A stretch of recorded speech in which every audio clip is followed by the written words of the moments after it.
لن تنالوا البر حتى تنفقوا مما تحبون وما تنفقوا من شيء فإن الله به عليم. كل الطعام كان حلا لبني إسرائيل إلا ما حرم إسرائيل على نفسه من قبل أن تنزل التوراة. قل فأتوا بالتوراة فاتلوها إن كنتم صادقين فمن افترى على الله الكذب من بعد ذلك فأولئك هم الظالمون. قل صدق الله فاتبعوا ملة إبراهيم حنيفا وما كان من المشركين. إن أول بيت وضع للناس للذي ببكة مباركا وهدى للعالمين فيه آيات بينات مقام إبراهيم ومن دخله كان آمنا ولله على الناس حج البيت من استطاع إليه سبيلا ومن كفر فإن الله غني عن العالمين. قل يا أهل الكتاب لم تكفرون بآيات الله والله شهيد على ما تعملون. قل يا أهل الكتاب لم تصدون عن سبيل الله من آمن تبغونها عوجا وأنتم شهداء وما الله بغافل عما تعملون. يا أيها الذين آمنوا ان تطيعوا فريقا من الذين أوتوا الكتاب يردوكم بعد إيمانكم كافرين وكيف تكفرون وأنتم تتلى عليكم آيات الله وفيكم رسوله ومن يعتصم بالله فقد هدي إلى صراط مستقيم. يا أيها الذين آمنوا اتقوا الله حق تقاته ولا تموتن إلا وأنتم مسلمون واعتصموا بحبل الله جميعا ولا تفرقوا واذكروا نعمة الله عليكم إذ كنتم أعداء فألف بين قلوبكم فأصبحتم بنعمته إخوانا وكنتم على شفا حفرة من النار فأنقذكم منها كذلك يبين الله لكم آياته لعلكم تهتدون. ولتكن منكم أمة يدعون إلى الخير ويأمرون بالمعروف وينهون عن المنكر وأولئك هم المفلحون. ولا تكونوا كالذين تفرقوا واختلفوا من بعد ما جاءهم البينات وأولئك لهم عذاب عظيم. يوم تبيض وجوه وتسود وجوه فأما الذين اسودت وجوههم كفرتم بعد إيمانكم فذوقوا العذاب بما كنتم تكفرون وأما الذين ابيضت وجوههم ففي رحمة الله هم فيها خالدون. تلك آيات الله نتلوها عليك بالحق وما الله يريد ظلما للعالمين ولله ما في السماوات وما في الأرض وإلى الله ترجع الأمور. كنتم خير أمة أخرجت للناس تأمرون بالمعروف وتنهون عن المنكر وتؤمنون بالله ولو آمن أهل الكتاب لكان خيرا لهم منهم المؤمنون وأكثرهم الفاسقون لن يضركم إلا أذى وإن يقاتلوكم يولوكم الأدبار ثم لا ينصرون. ضربت عليهم الذلة أينما ثقفوا إلا بحبل من الله وحبل من الناس وباءوا بغضب من الله وضربت عليهم المسكنة ذلك بأنهم كانوا يكفرون بآيات الله ويقتلون الأنبياء بغير حق ذلك بما عصوا وكانوا يعتدون. ليسوا سواء من أهل الكتاب أمة قائمة يتلون آيات الله آناء الليل وهم يسجدون يؤمنون بالله واليوم الآخر ويأمرون بالمعروف وينهون عن المنكر ويسارعون في الخيرات وأولئك من الصالحين. ويأمرون بالمعروف وينهون عن المنكر ويسارعون في الخيرات وأولئك من الصالحين وما يفعلوا من خير فلن يكفروه والله عليم بالمتقين. إن الذين كفروا لن تغني عنهم أموالهم ولا أولادهم من الله شيئا وأولئك أصحاب النار هم فيها خالدون. مثل ما ينفقون في هذه الحياة الدنيا كمثل ريح فيها صر أصابت حرث قوم ظلموا أنفسهم فأهلكته وما ظلمهم الله ولكن أنفسهم يظلمون. يا أيها الذين آمنوا لا تتخذوا بطانة من دونكم لا يألونكم خبالا ودوا ما عنتم قد بدت البغضاء من أفواههم وما تخفي صدورهم أكبر قد بينا لكم الآيات إن كنتم تعقلونها أنتم أولئك تحبونهم ولا يحبونكم وتؤمنون بالكتاب كله وإذا لقوكم قالوا آمنا وإذا خلوا عضوا عليكم الأنامل من الغيظ قل موتوا بغيظكم إن الله عليم بذات الصدور. إن تمسسكم حسنة تسؤهم وإن تصبكم سيئة يفرحوا بها وإن تصبروا وتتقوا لا يضركم كيدهم شيئا إن الله بما يعملون محيط. وإذ غدوت من أهلك تبوئ المؤمنين مقاعد للقتال والله سميع عليم. إذ هم الطائفتان منكم أن تفشلا والله وليهما وعلى الله فليتوكل المؤمنون. ولقد نصركم الله ببدر وأنتم أذلة فاتقوا الله لعلكم تشكرون. إذ تقول للمؤمنين ألن يكفيكم أن يمدكم ربكم ب3,000 من الملائكة منزلين بلى إن تصبروا وتتقوا ويأتوكم من فورهم هذا يمددكم ربكم ب5,000 من الملائكة مسومين. وما جعله الله إلا بشرى لكم ولتطمئن قلوبكم به وما النصر إلا من عند الله العزيز الحكيم ليقطع طرفا من الذين كفروا أو يكبتهم فينقلبوا خائبين. ليس لك من الأمر شيء أو يتوب عليهم أو يعذبهم فإنهم ظالمون. ولله ما في السماوات وما في الأرض يغفر لمن يشاء ويعذب من يشاء والله غفور رحيم. يا أيها الذين آمنوا لا تأكلوا الربا أضعافا مضاعفة واتقوا الله لعلكم تفلحون واتقوا النار التي أعدت للكافرين وأطيعوا الله والرسول لعلكم ترحمون وسارعوا إلى مغفرة من ربكم وجنة عرضها السماوات والأرض أعدت للمتقين الذين ينفقون في السراء والضراء والكاظمين الغيظ والعافين عن الناس والله يحب المحسنين والذين إذا فعلوا فاحشة أو ظلموا أنفسهم ذكروا الله فاستغفروا لذنوبهم ومن يغفر الذنوب إلا الله ولم يصروا على ما فعلوا وهم يعلمون أولئك جزاؤهم مغفرة من ربهم وجنات تجري من تحتها الأنهار خالدين فيها ونعم أجر العاملين قد خلت من قبلكم سنن فسيروا في الأرض فانظروا كيف كان عاقبة المكذبين هذا بيان للناس وهدى وموعظة للمتقين ولا تهنوا ولا تحزنوا وأنتم الأعلون إن كنتم مؤمنين إن يمسسكم قرح فقد مس القوم قرح مثله وتلك الأيام نداولها بين الناس وليعلم الله الذين آمنوا ويتخذ منكم شهداء والله لا يحب الظالمين وليمحص الله الذين آمنوا ويمحق الكافرين أم حسبتم أن تدخلوا الجنة ولما يعلم الله الذين جاهدوا منكم ويعلم الصابرين ولقد كنتم تمنون الموت من قبل أن تلقوه فقد رأيتموه وأنتم تنظرون وما محمد إلا رسول قد خلت من قبله الرسل أفإن مات أو قتل انقلبتم على أعقابكم ومن ينقلب على عقبيه فلن يضر الله شيئا وسيجزي الله الشاكرين وما كان لنفس أن تموت إلا بإذن الله كتابا مؤجلا ومن يريد ثواب الدنيا نؤته منها ومن يريد ثواب الآخرة نؤته منها وسنجزي الشاكرين وكأي من نبي قاتل معه ربيون كثير فما وهنوا لما أصابهم في سبيل الله وما ضعفوا وما استكانوا والله يحب الصابرين وما كان قولهم إلا أن قالوا ربنا اغفر لنا ذنوبنا وإسرافنا في أمرنا وثبت أقدامنا وانصرنا على القوم الكافرين فآتاهم الله ثواب الدنيا وحسن ثواب الآخرة والله يحب المحسنين يا أيها الذين آمنوا إن تطيعوا الذين كفروا يردوكم على أعقابكم فتنقلبوا خاسرين بل الله مولاكم وهو خير الناصرين سنلقي في قلوب الذين كفروا الرعب بما أشركوا بالله ما لم ينزل به سلطانا ومأواهم النار وبئس مثوى الظالمين ولقد صدقكم الله وعده إذ تحصونهم بإذنه حتى إذا فشلتم وتنازعتم في الأمر وعصيتم من بعد ما أراكم ما تحبون منكم من يريد الدنيا ومنكم من يريد الآخرة ثم صرفكم عنهم ليبتليكم ولقد عفا عنكم والله ذو فضل على المؤمنين إذ تصعدون ولا تلوون على أحد والرسول يدعوكم في إخراجكم فأثابكم غما بغم لكي لا تحزنوا على ما فاتكم ولا ما أصابكم والله خبير ما تعملون ثم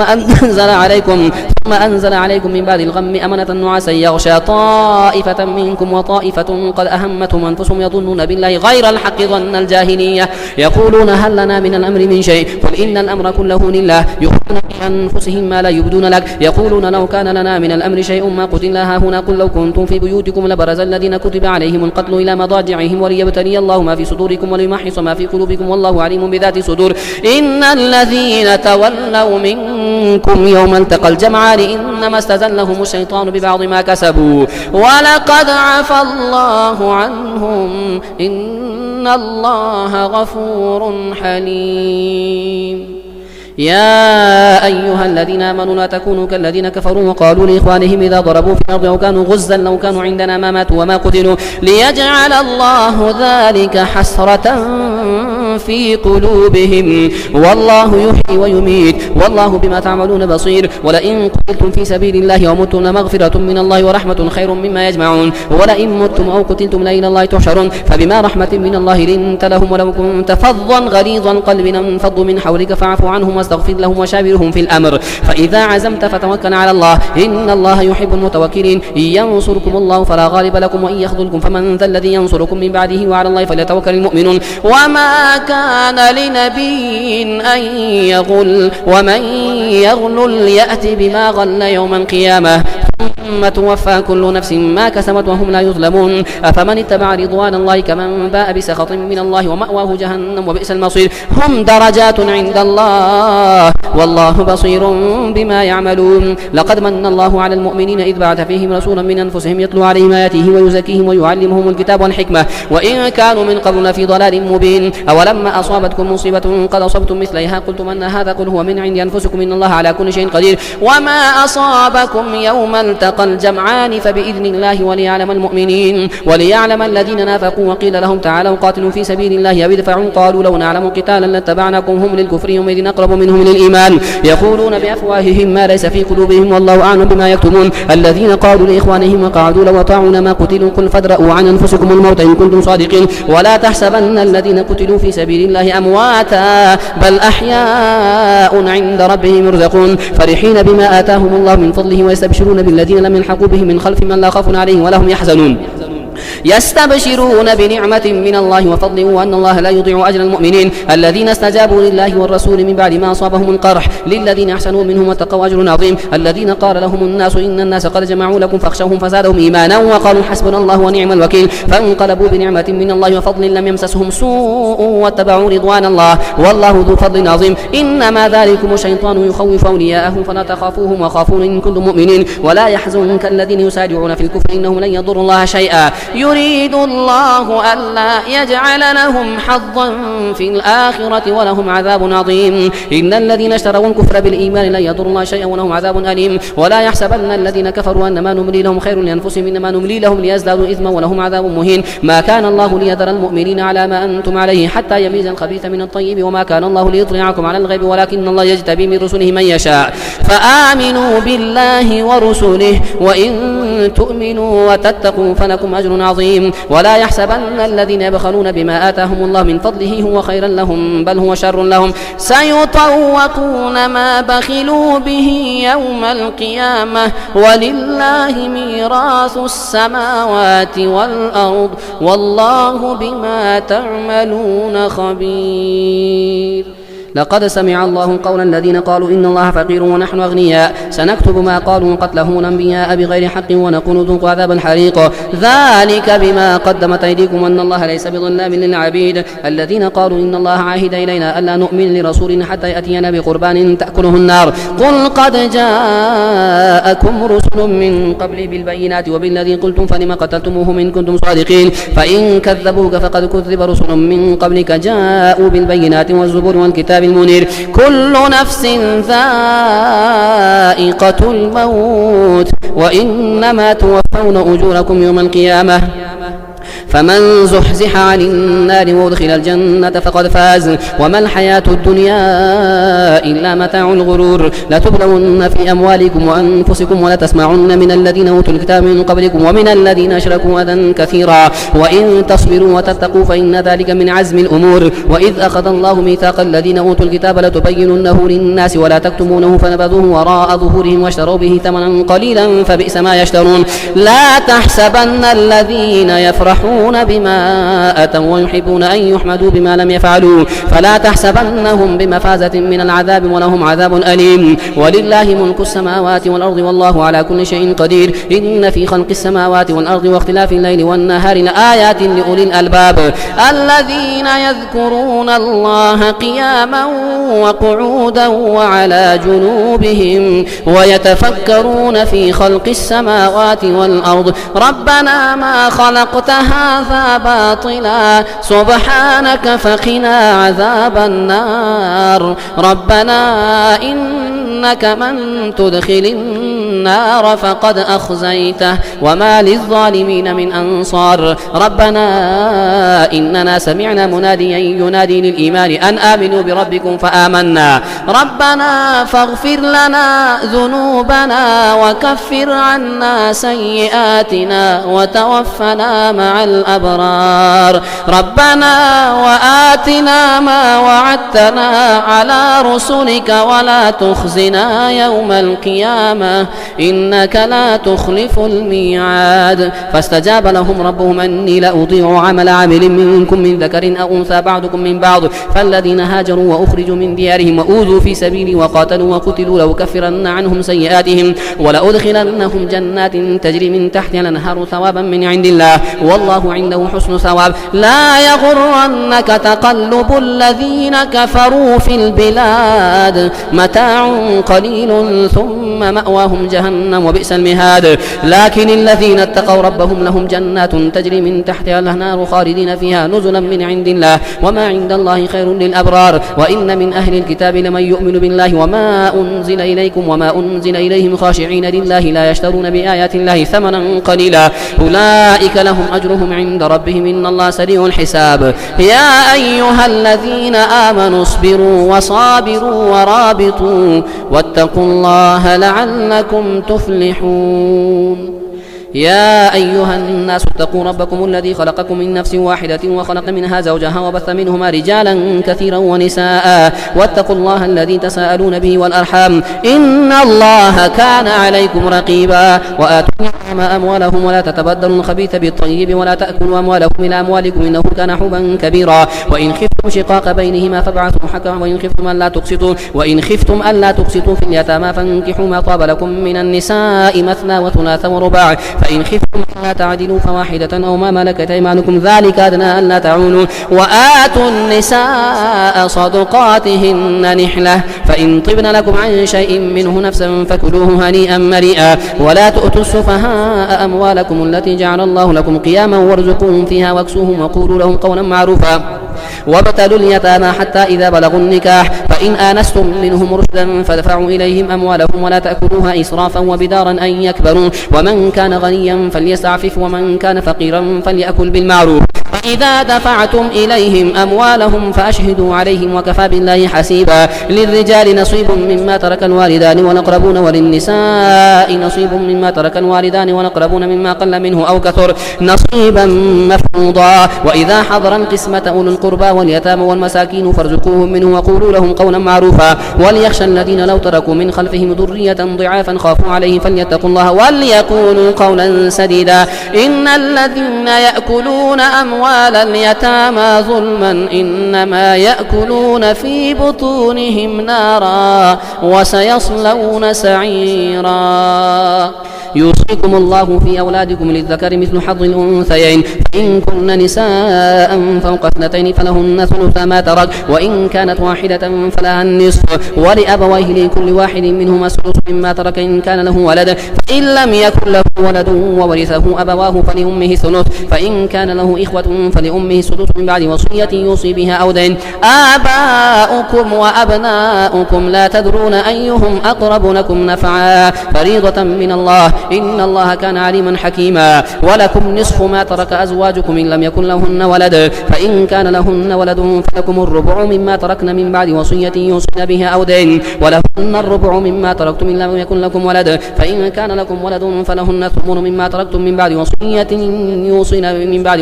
يوصين بها أو دين ولهن الربع مما تركتم إن لم يكن لكم ولد فإن كان لكم ولد فلهن الثمن ما تركتم من بعد وصية توصون بها أو دين. وإن كان رجل يورث كلالة أو امرأة وله أخ أو أخت فلكل واحد منهما السدس فإن كانوا أكثر من ذلك فهم شركاء في الثلث من بعد وصية يوصى بها أو دين غير مضار وصية من الله والله عليم حليم. تلك حدود الله ومن يطع الله ورسوله يدخله جنات تجري من تحتها الأنهار خالدين فيها وذلك الفوز العظيم. ومن يعص الله ورسوله ويتعد حدوده يدخله نارا خالدا فيها وله عذاب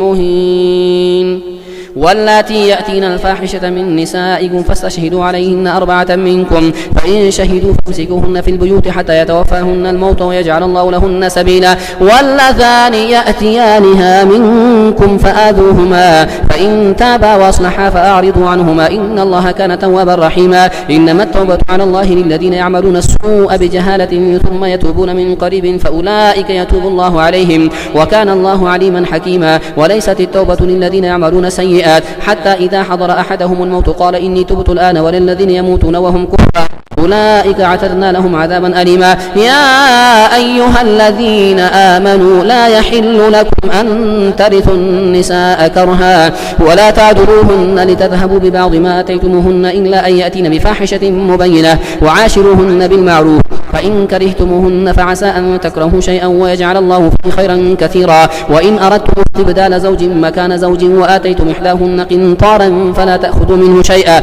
أتأخذونه بهتانا وإثما مبينا. وكيف تأخذونه وقد أفضى بعضكم إلى بعض وأخذن منكم ميثاقا غليظا. ولا تنكحوا ما نكح آباؤكم من النساء إلا ما قد سلف إنه كان فاحشة ومقتا وساء سبيلا. حرمت عليكم أمهاتكم وبناتكم وأخواتكم وعماتكم وخالاتكم وبنات الأخ وبنات الأخت وأمهاتكم